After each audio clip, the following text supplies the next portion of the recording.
On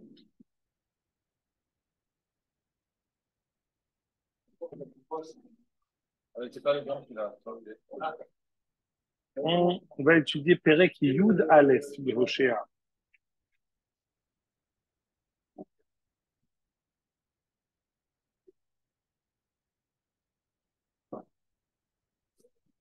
On sait qu'il n'y a pas tellement de signification dans le Tanakh. Le Perek Yud Aleph, ce soit le Perek Yud Aleph, ça n'a pas forcément de signification particulière. Malgré tout, on ne peut s'empêcher de se rappeler d'un des Hidushim du Rav Tzvi Dakou qui disait que les prakim Yud Aleph de chaque Sefer sortent du commun. Par exemple, le Perek Yud Aleph, c'est un peu fort, monsieur Aligny, on ne peut pas mettre fan zéro. Il ne peut pas rester là, monsieur Pardo, ils sont là. Mais, bah, écoute,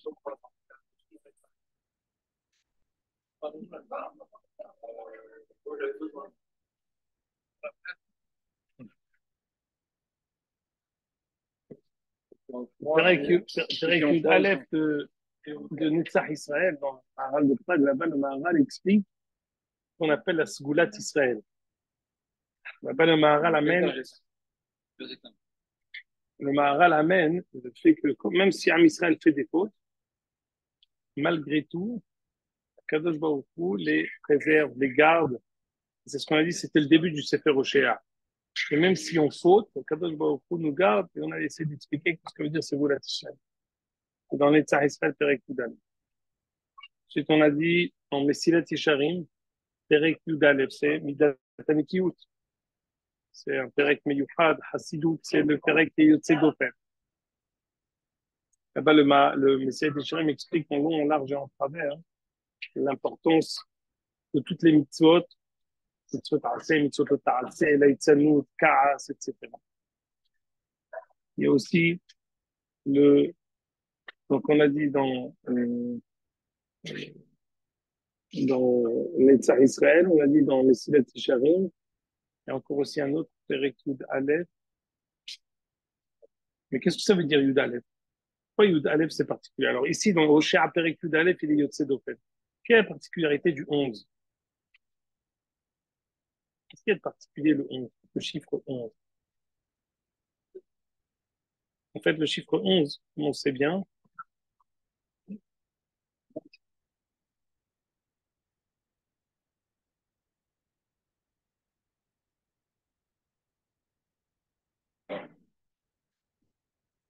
Il met une minute à cette heure. Le chiffre 11, oui. Yud Aleph c'est un minute de la Ketoret. C'est quoi? Quelle est la particularité des 11 encenses? Est-ce que le 10, ce qu'on a eu dans Pirkei Avot de cette semaine, de la semaine dernière, c'est Asara Ma'amarot, Aseret Oliverot, Esel Makot, c'est l'ensemble, la multitude qui se rassemble. Le 11, c'est la possibilité d'avoir une unité qui sort du lot et qui n'arrive pas à s'attacher avec autre chose. Le Hiddush, c'est que tous s'unissent autour de quelque chose. Le 11, c'est la possibilité que même s'il y a quelque chose qui sort du rang, on arrive malgré tout à l'inclure et à le rentrer dans le groupe. Le Helbena qui sent mauvais, on le rentre et il fait partie lui aussi de l'ensemble. Perek Yud Aleph de Hoshea, il vient comme un écho avec le début du Sefer. C'est quoi le début du Sefer? Sgoulat Israël. Ha'avirem be'uma aheret.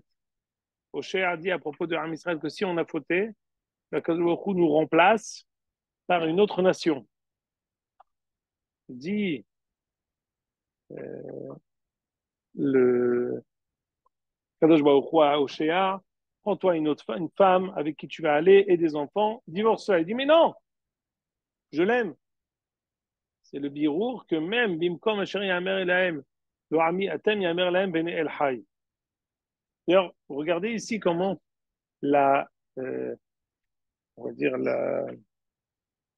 la manière dont les chrétiens ont partagé les prakim, comment c'est pas du tout juif. Regardez à la fin du Père Aleph.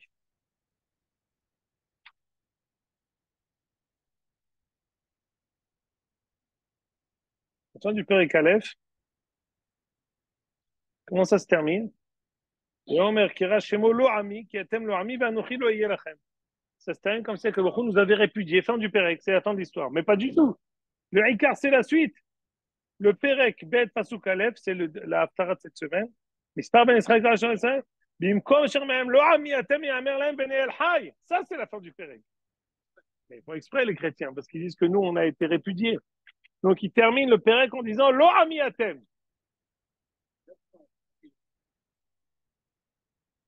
Vous savez qu'il y a une tentative de M. Eliaou Koren, celui qui a sorti le Tanakh Koren, à faire un autre découpage.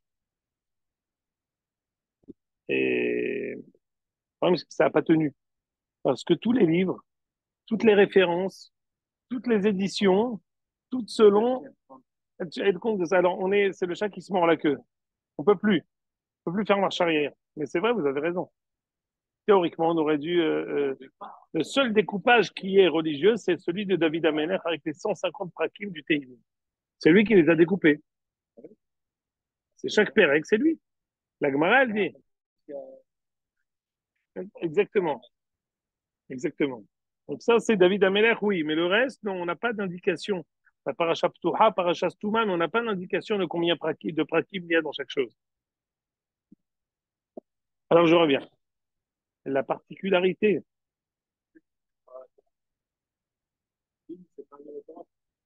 Si, mais ça ne nous indique pas de faire un nouveau père. Et par exemple, dans Aseret Adiberot, Lo Tirtzah, c'est une paracha Bifnei Atzah, tu veux pas faire un nouveau pérec. Alors maintenant, on arrive ici à un pérec extraordinaire. Na'ar Israël va ohaveu. Omimitraim karati livni. Il dit, rien n'empêchera quoi que ce soit. Am Israël, c'est mon fils. C'est comme un jeune bébé. Le Midrash dit ici, je ne voulais pas photocopier, le Midrash dit, כשם שבנו של אדם כשהוא תינוק קטן, אם יחטא עין אביו מסלק עליו מפני שהוא קטן. Il dit, Akadosh Baruch Hu, il nous appréhende comme si un enfant ou un bébé, il faute. Quoi. Donc parfois, il y a des parents qui s'énervent contre leurs enfants. Et l'un d'eux dit, mais c'est un enfant, mais pourquoi tu t'énerves, enfin? C'est un bébé, c'est un enfant. On ne peut pas s'en prendre à quelqu'un. Na'ar Israël va aussi, c'est plus encore. On est un jeune garçon, mais c'est pas seulement ça. On est le fils de Akadosh Baruch Hu. Baruch Hu dit, je ne peux pas, en aucun cas, avoir rigueur envers vous. Tenir rigueur. Il a grandi, il a évolué, il a devenu un adulte, etc. Alors, je considère comme un arme. C'est pas juste, quoi.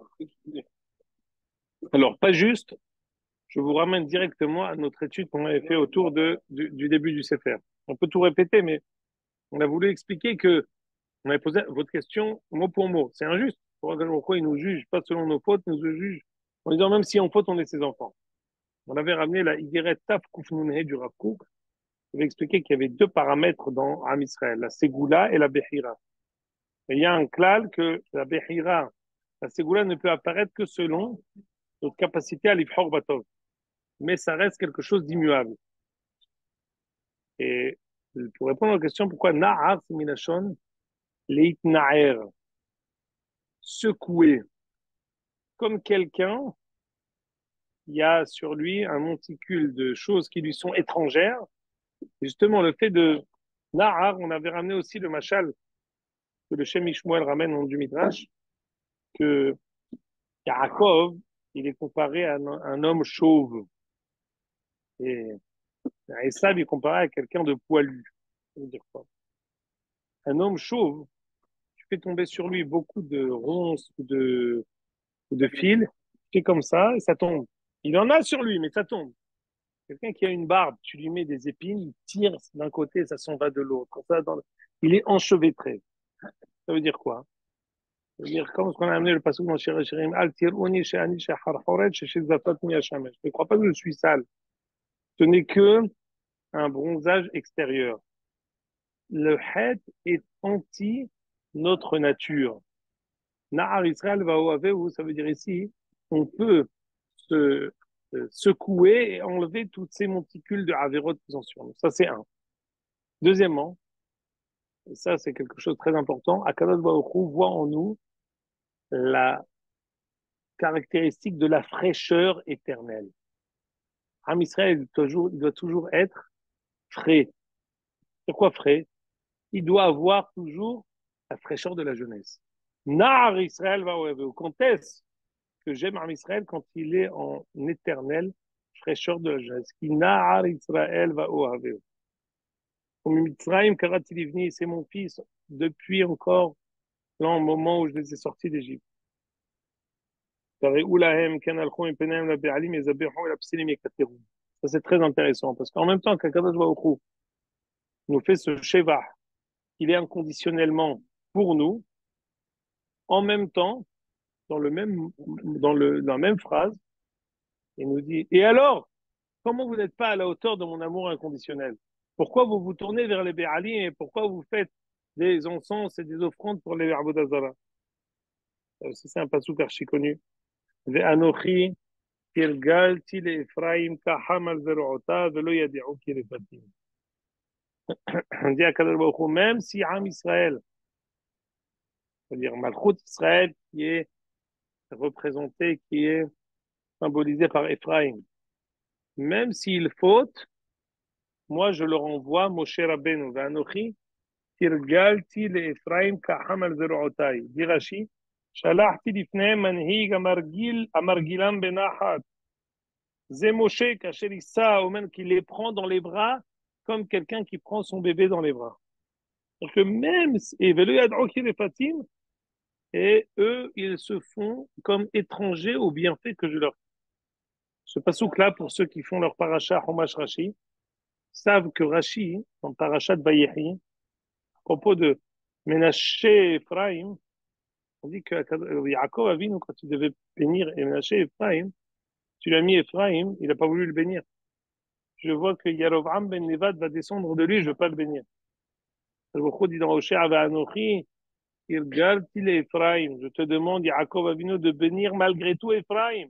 Kaham al Zerotai, prends-les quand même sur tes genoux pour les bénir.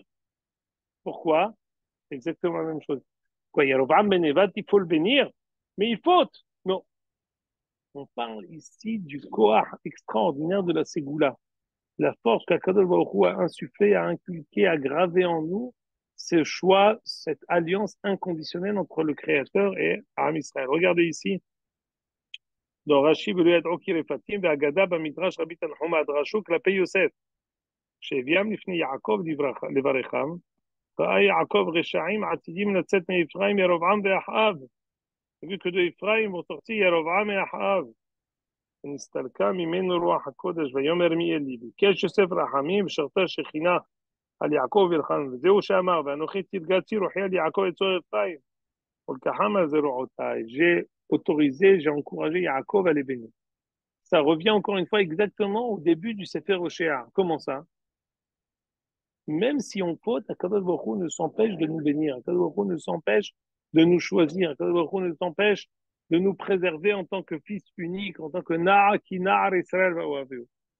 Havle Adam em Shechem, ba'avotot ahava. Est-ce que vous vous rappelez dans Igeret Takana, Igeret Tafkuf Nuneh du Rav Kook, il dit là-bas au Ridbaz, moi j'ai décidé, que le Ridbaz lui dit, je vois que tout le temps, tu ne t'empêches d'aller et d'approcher les Rechaim, d'essayer de rapprocher même les impies, de les rapprocher à la religion.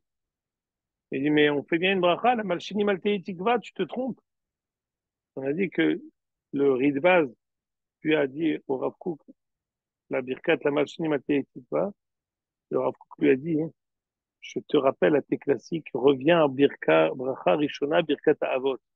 On me dit, Goel, livne, venehem, les ma'an shemo be'ahava, avant que tu me dises d'étudier birkat la malchini, révise le Lema'an Shemo Be'ahava du tour qui est écrit dans la Bracha Rishona, où là-bas, Rabbeinu Tam nous dit, la falpiche est Zchut Avot Tama Brit Avot Lotama, et l'alliance de Akadosh Baruch Hu avec Israël est indéfectible. Et la raison pour laquelle j'essaie de rapprocher les Rechaim, parce qu'ils ont en eux le choix immuables qu'Akadosh Baruch Hu les a choisis. Et donc, j'ai décidé, au lieu de les punir ou de les menacer, les moshram be'avotot ahava. C'est une expression qui revient souvent. De les tirer avec les cordes de l'amour. Alors, dit d'ailleurs, le Rav Kook Ritva, tu sais, ce chemin-là, il n'est pas bon pour tout le monde. Pas tout le monde est capable d'arriver à faire cet adracha. Je t'encourage fortement à ne pas me suivre. Mais moi, hein, j'ai énormément travaillé sur moi. En tout cas, pas la malchini, mais il faut avoir un certain kohar. Comme quelqu'un dit, je vais faire aux gens teshuva, mais après, lui-même, il devient comme eux.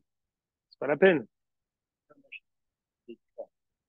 Vous avez expliqué, Monsieur Alimi, vous ne vous rappelez pas de vos classiques, mais c'est pas grave, je répète avec plaisir. La malchini maltéitique va faire référence à ceux qui renient leur ségoula, à ceux qui agissent et qui agissent contre les intérêts de la Oumma, pas à titre personnel, mais à titre klali. Il peut y avoir parfois des renégats, comme quelqu'un qui travaille pour les couleurs du Hamas. Il donne des secrets de défense au Hamas sur Am Israël. Il agit contre l'intérêt de la Oumma, qu'il renie même ce côté-là, cela oui. On a dit que ça représentait en fait la Natsrout, les chrétiens, qui, d'une manière ou d'une autre, qui nous ont poursuivis, qui ont poursuivi la Oumma en tant que Oumma, qui a poursuivi le fait que nous soyons le peuple choisi, et ils nous ont fait des pogroms, mais ils nous ont exterminés durant toutes les années. C'est sur eux que ça revient. Ceux qui renient la suprématie du peuple élu qui est Am Israël.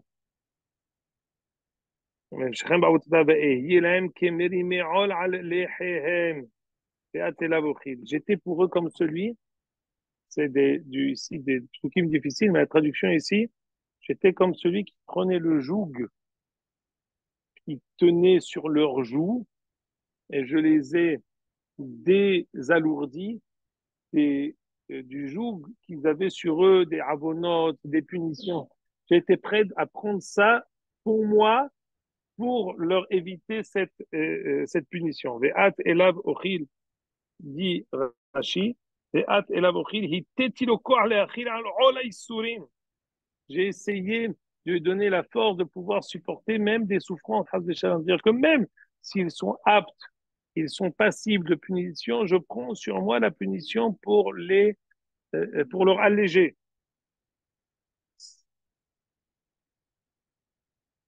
Même s'il faut, ils ne repartiront pas s'exiler en Égypte.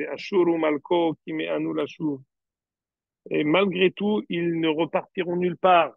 Le dit vraiment, ça revient comme ce qu'on avait dit dans le début du Sefer.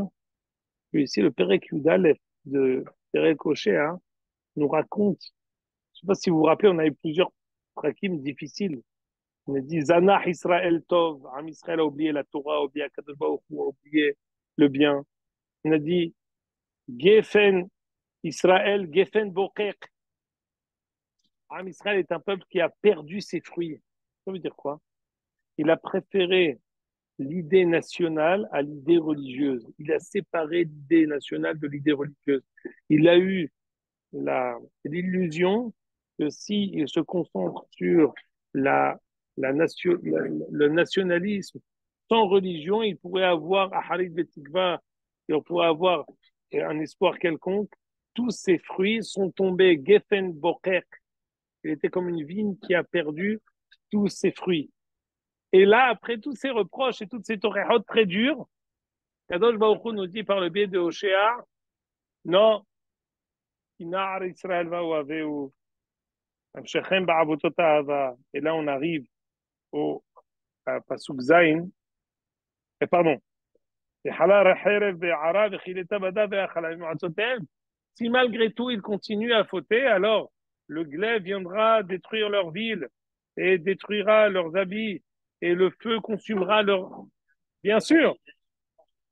Ben oui, parce que, imaginez-vous, quelqu'un qui est très gentil, je suis pas à la hauteur. C'est une raison de quoi? D'être encore plus méchant. On a dit plusieurs fois dans ce shiur. Qui sont les plus grands ennemis? Ceux qui étaient les plus grands amis. Pourquoi? Parce que selon la passion qu'il y avait pour l'amour, il y a la passion aussi pour, on dit, Vayi ka'asher sas Hashem alechem le'ashmid etchem, ken yeshem alechem le'avid etchem ou le'ashmid etchem. C'est quoi cette comparaison? Un Kadosh était heureux pour vous,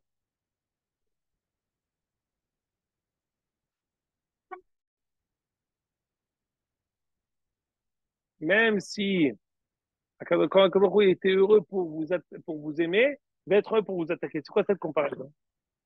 Quand il y a de la passion, il y a de la passion dans les deux sens. Kadosh dit, regardez la passion que j'ai, cette passion intarissable. Finalement, Kadosh dit aussi, si vous n'êtes pas à la hauteur, je vais vous punir. Et là, on arrive à la Haftara de Parashat Vayetse, archi connue. Ve'amit Elohim nimshuvati, ve'el'a likra'uhu, yahad lo yeromem. Vous connaissez cette Haftara? Ve'amit Elohim. Ça veut dire quoi? Mon peuple est en attente, limshuvati. Dit ici, euh, euh, euh, ils sont, comment dire, euh, voilà, ils sont en attente, ils dépendent, ils sont en attente jusqu'à ce qu'ils fassent teshuva. Donc on les encourage à ce qu'ils fassent teshuva vers Amit Elohim Shuvati. Ils essayent, ils prient vers moi sans vouloir faire teshuva, mais ils veulent pas s'élever aux paroles de Nevi'im. Sur Am Israël, il veut continuer à avoir que les avantages sans les inconvénients. Avoir toute la faveur, l'amour de la Kadosh Baruch Hu, sans avoir la, euh, les obligations morales qui vont avec. Kadosh dit, qu'est-ce que tu attends de moi, Ephraim, Israël? Qu'est-ce que tu attends de moi? Tu veux que je te donne est-ce que tu veux que je te rende comme Adma et Tzvoim? Est-ce que tu veux que je te mette, que je te réduise en monticule de sel, en tas de sel, une maison, comme une ville qui a été brûlée entièrement, comme Sedom, Ba'amora, Adma ou Tzvoim? Qu'est-ce que tu attends de moi? Comment puis-je faire une chose pareille, dit Akadosh Baruch Hu, Nepach alay libi yahad nichmeru rihumai. Je ne peux pas, mon amour et mes consolations envers toi se réchauffent, je ne peux pas te faire ça. Je ne peux pas m'énerver contre toi. Je ne peux pas détruire et punir Ephraim qui, elle, Anochi Veloish. Je suis un Dieu et pas un homme. Il y a ici une midda élokite divine. Bekir Becha Kadosh Velo Avo Be'ir. C'est des psukim extraordinaires. Bekir Becha Kadosh, je suis en toi. En toi, il y a la sainteté. Velo Avo Be'ir, c'est la Gemara dans Ta'anit archi connue. Amar lo Avo Yerushalayim Shel Ma'ala ad she'avo Yerushalayim Shel Mata. Je ne peux venir et rentrer dans mes appartements qu'après que Am Israël arrive dans Yerushalayim Shel Mata. C'est-à-dire que toi, Ephraim, Israël, vous avez séparé l'idée nationale de l'idée religieuse. Vous avez prétendu qu'il est possible d'avoir une nation sans Torah et mitzvot. Vous avez séparé le centre culturel de Yerushalayim. Vous avez construit des agalim dans d'autres endroits. Impossible. Je ne peux regagner moi-même à Yerushalayim Shel Ma'ala que si vous êtes revenu à Yerushalayim Shel Mata. Je vous enjoins à regagner à Yerushalayim Shel Mata, à comprendre quel est le centre religieux de la Oumar. C'est-à-dire qu'avec cette inconditionnalité de Akadosh Baruch Hu, il est inconditionnel, il les pousse. C'est ce que je vous avais dit. Quand il y a un amour inconditionnel, qu'est-ce qu'on dit aux enfants quand on a les shurim de chinour de base, base de base? Même si l'enfant il quitte que de l'amour, pourquoi? Si tu le rejettes, il n'aura nulle part où revenir. Si tu l'aimes, il aura où revenir. L'amour d'un Kadosh Baruch Hu inconditionnel pour nous, c'est à l'image d'un père envers ses enfants, elle prépare le retour. Comme ce que disait dans la vidéo archi connue du Rav Gershon Edelstein, il dit quand il y a les enfants qui glissent, il dit il faut les voir comme des personnes qui sont malades. Quand ton fils il est malade, il a une grippe, tu le mets dehors. Enfin, au contraire, c'est le moment ou jamais de le rentrer à la maison et de le bichonner. Plus que jamais. Eh ben, il faut que tu comprennes qu'il y a des holaïm nafshim. Quelqu'un aussi qui n'a pas toute sa tête, qui est malade mental. Il a besoin de psychologie. Qu'est-ce qu'on fait? On le met dehors? Non, on le met pas dehors. Au contraire, on s'occupe de lui. C'est-à-dire, imagine-toi qu'il y a des holaïm rouhaniyim. Il y a des maladies spirituelles. Les maladies spirituelles, c'est le moment aussi de les aimer pour qu'ils reviennent. L'amour inconditionnel de la Kadosh, c'est la conscience. C'est ça ce que je vous dis toujours. La comparaison du fils, elle est toujours très forte parce que le fils, c'est quelque chose qui est batolada. On ne peut pas renier son appartenance de fils envers son père. On peut décider de l'ignorer, mais on ne peut pas la changer. C'est une réalité absolue. Notre lien avec Kadosh, c'est une réalité absolue. On peut l'ignorer, on peut la renier, mais on ne peut pas la changer. Et donc, quand il nous donne cet amour, il ne fait que préparer notre possibilité de reconnaître notre situation que nous sommes les fils uniques de Akadosh Baruch Hu. Vous comprenez ce Pérec comme il est extraordinaire. C'est encore plus grand que Pérec Aleph et Bet. Parce que Pérec Aleph et Bet, c'était le mari, la femme, une autre femme, et on a eu un peu de, on a eu mal au cœur, comment je vais la jeter. Ici, il nous parle, Na'ar, qui Na'ar Israël Ma'oaveu. Il a le Ta'anat Ones. Il a été tiré par plein de mauvais penchants. Mon amour est inconditionnel pour lui. Je ne peux pas. Israël. J'ai pas le cœur à faire ça. Je peux pas. Si on croit qu'il veut nous punir, il pleure pendant qu'il nous punit. Il ne peut pas nous punir. J'ai le cœur qui chauffe. Quand est-ce qu'on a dit ce terme-là, nichmeru? Avec Yosef. Qui nichmeru rahamav el aviv. Ça veut dire quoi? Ça a chauffé. Je ne comprends pas pourquoi ici il n'y a pas un Baal à Tourim qui parle de ça.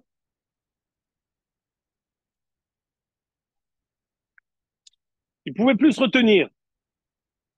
Lo e'ese haronapi.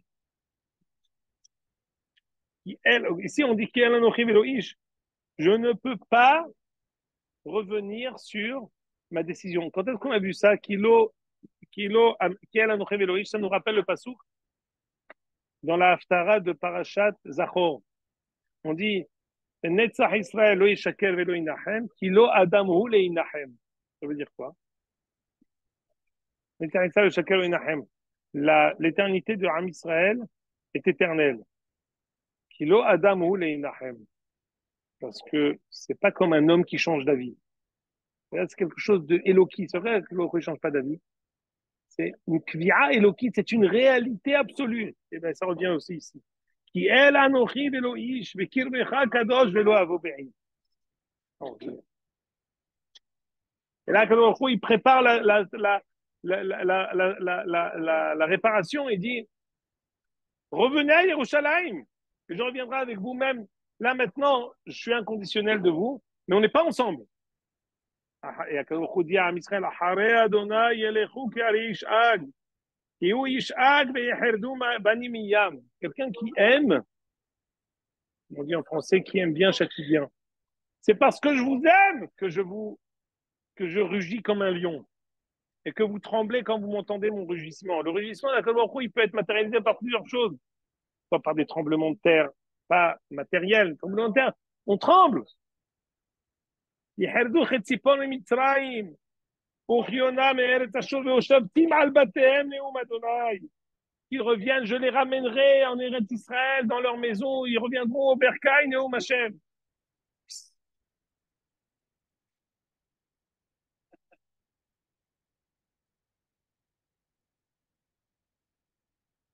C'est extraordinaire. Voilà. D'ici à ici, c'est un discours d'Akadosh Baruch Hu inconditionnel pour Am Israël. Je vous avais dit à l'époque, si vous vous rappelez, mais pourquoi c'est l'Haftarah de Parashat Vaïtse? Ça n'a rien à voir avec Vaïtse. M. Alimi propose, Amit Elohim, on dit là-bas, à la fin de Parashat Vaïtse, on parle des brebis qui était tacheté. Telouim, c'est tacheté. Là, Telouim avec un tav, avec un tête. Oulaï. Vous avez dit que le Rav Mazouz, Béhémet, à cause de ça, il rajoute quelques psukim à la suite à Ibrah Yaakov, Sédé Aram, Sheva Abad ou Shena. Nous, on n'a pas l'habitude. Je vous propose. Parashat Vayetze, hein, c'est l'établissement, c'est l'édifice de la Houma. Tous les enfants sont nés, sauf Yosef, sauf Binyamin, pardon, dans Parashat Vayetze. Binyamin, il est né dans Vaishla. Et tous les Shevatim, Ephraim, comment dire, pardon, pas Ephraim, Rachel et Léa, tout le monde apparaît Parashat Vayetze.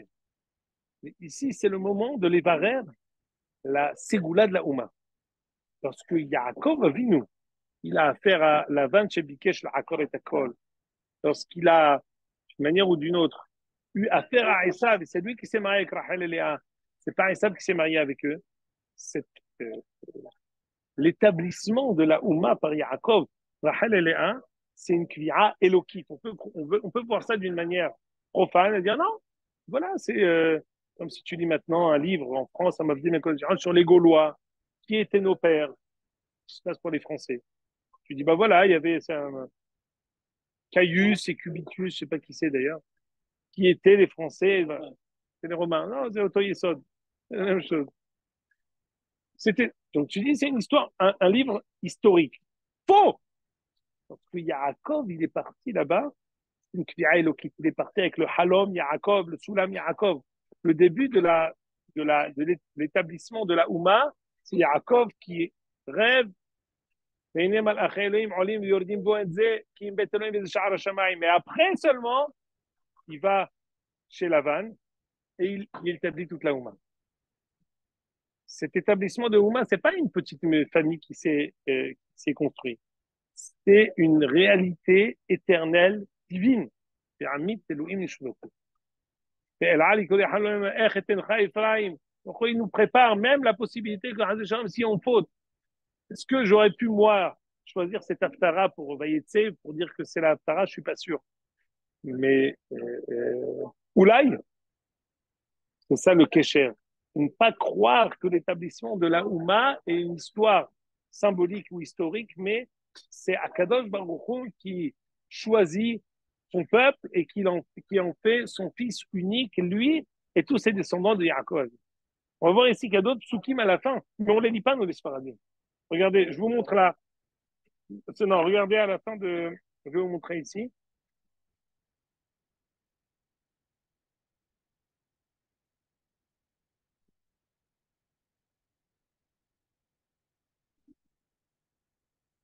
Talmé Sadaï, c'est dans Perek Yud Bet, Perek Yud Bet, Pasuk Yud Bet, c'est la fin de la Haftara, regardez.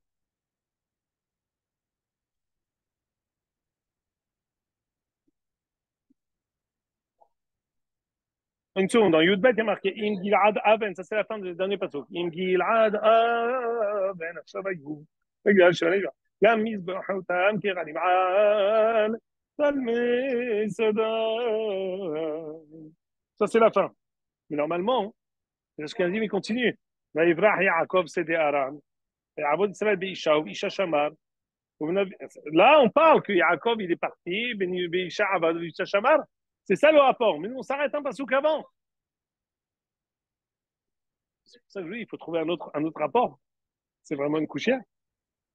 Je me demande si dans le Rambam aussi, il ramène comme ça ou il ramène autre chose. C'est quel Rambam ici? Rambam, je vais trouver le Tefila. Seconde, pardon.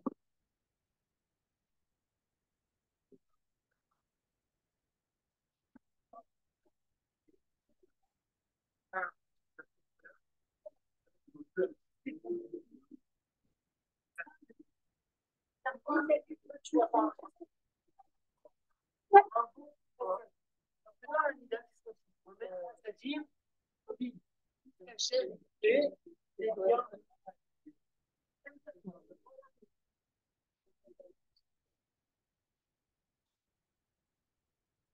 Belle-mère, ça va? alors, le Rambam, à la fin de Ahava, hein, il ramène toutes les tfilotes et toutes les haftarot. Alors, pour la haftara de Vayetse,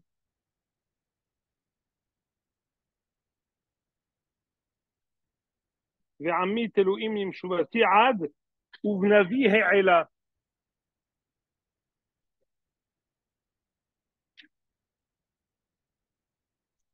Non, c'est pas moi là. Il y a avant. Pas d'Ubnavi Aïla. Ah, donc il inclut le Rambam jusque là-bas. Ils font comme lui. Nous, non. Ah, le Rambam, il dit, attendez, je vais voir ici si on dit quelque chose. Attendez, soyez patient une seconde.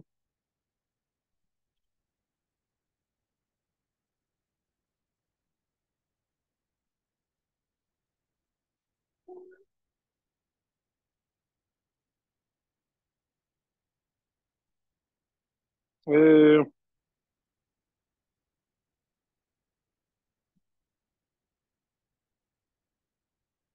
je sais pas, hein. C'est marqué nulle part. Là, on amorce gentiment l'atterrissage pour arriver à la fin de la fin du Sefer Rocha. La fin du Sefer Rocha, c'est deux haftarot. C'est l'haftara de Vayetze et après, c'est la haftara de Shabbat Shuvah. Avec Kadosh Baruch Hu qui nous dit, comment dire, qui nous dit le fait que c'est indéfectible et c'est inconditionnel, les Shuvah Israël, fait Shuvah. Mais comment il termine? Il termine par Titen Emet Yaakov, Han Shilbata Avtenu Mekeder. Miel Kamocha, c'est dans Nicha, c'est pas dans Oshéa. Oui, oui. Titen Emet Yaakov, Han Shilbata, oui, pardon. מי חכם, כי ישרים דרכי אדוני צדיקים מרחובם ופושעים מקשטובם. C'est-à-dire que c'est la fin de la. Akadosh Baruch Hu, par le biais de Oshéa, nous pousse à la Teshuvah. C'est-à-dire que c'est ce que je vous ai dit. Quelque chose et son contraire. D'un côté, il nous dit, quoi qu'il arrive, de l'autre, il nous dit, mais faites Teshuvah. Ahare Hashem yelechu ki harei ishag, ki hu ishag, ve'yecheldu, et ils vont trembler pour moi. On doit réussir à inclure, vous comprenez, la Tzadikim et le Chovam, Foshem et Kashuvam, c'est un pasuk que Rabbi Yohanan il dit, et une halakha que je ne veux pas dire devant les Amea Aratzot. Pourquoi? Parce que si je le dis, alors ils vont l'utiliser à mauvais escient. Il dit, mais qu'est-ce que je peux faire? Tzadikim et le Chovam, je dis ce que j'ai à dire. Tzadikim et le Chovam, Foshem et Kashuvam. De donner ce secret de la Soulat Israël, c'est trop dangereux. Alors quelqu'un dit, bah d'accord, quoi qu'il arrive, on est le Hamachem, donc on peut faire ce qu'on veut. Et d'un autre côté, c'est pas possible. Alors, quand nous dit, faites le choix, il termine le choix, après, il dit, ah, maintenant quoi? Sadikim el Chouam, faut jamais que maintenant qu'on est à Erev Matan Torah, c'est quelque chose de meilleur, parce que ce choix, il a été fait la veille de Matan Torah. Ce jour-là, c'est un jour qui est une kli'a, que le il a fixé cette réalité qu'on est Mamlechet Kohanim et Goy Kadosh. Je vais aller faire Arvita Arhama, alors Adkan, Chodesh Tov ou Mevorach.